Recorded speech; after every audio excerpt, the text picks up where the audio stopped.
This is National Native News. I'm Megan Kamrick in for Antonia Gonzalez. Tribal governments have joined environmentalists and labor activists in a lawsuit against new rules that roll back federal clean water regulations.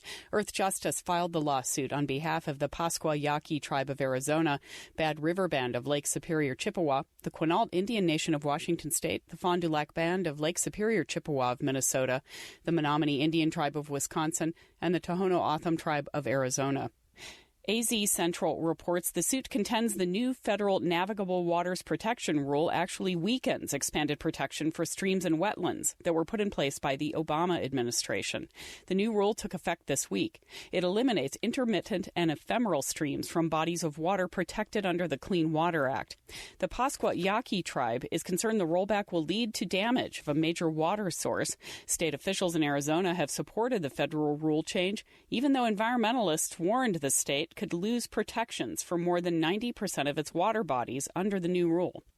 In Canada, charges have been dropped against a Northern Alberta First Nations chief who was the subject of a violent arrest a couple of months ago.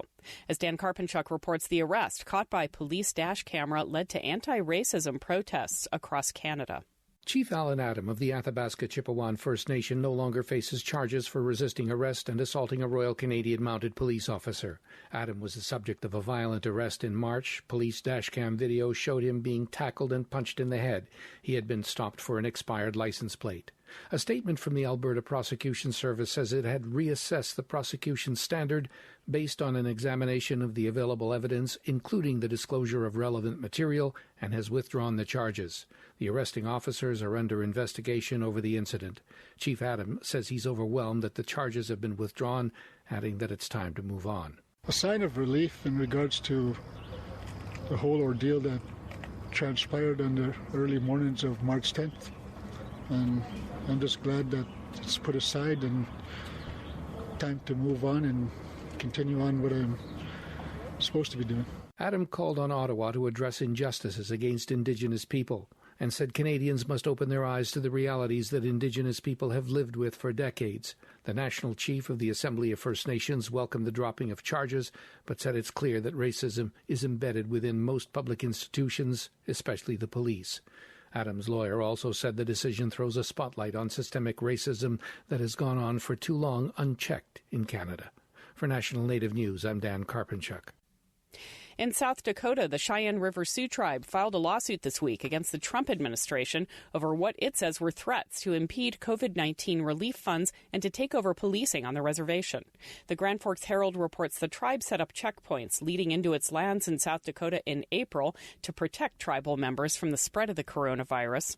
The lawsuit says pressure from Washington, D.C. came after pleas for help from the state's governor and congressional delegation.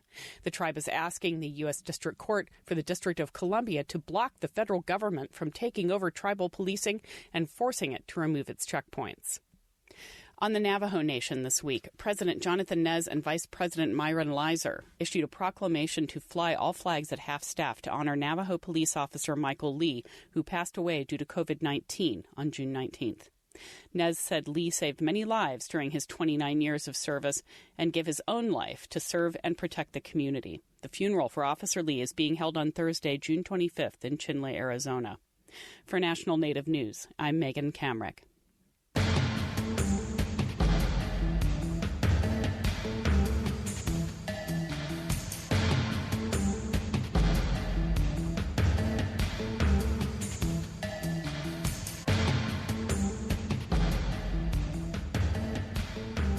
National Native News is produced by Koahnic Broadcast Corporation with funding by the Corporation for Public Broadcasting. Support by the American Indian Higher Education Consortium, working to ensure tribal colleges and universities are included in our higher education system. Info on distance learning at aihec.org.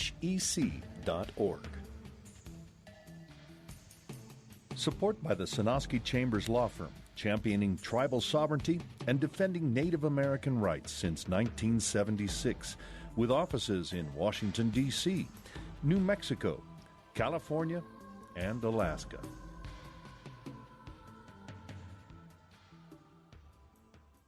Native Voice One, the Native American Radio Network.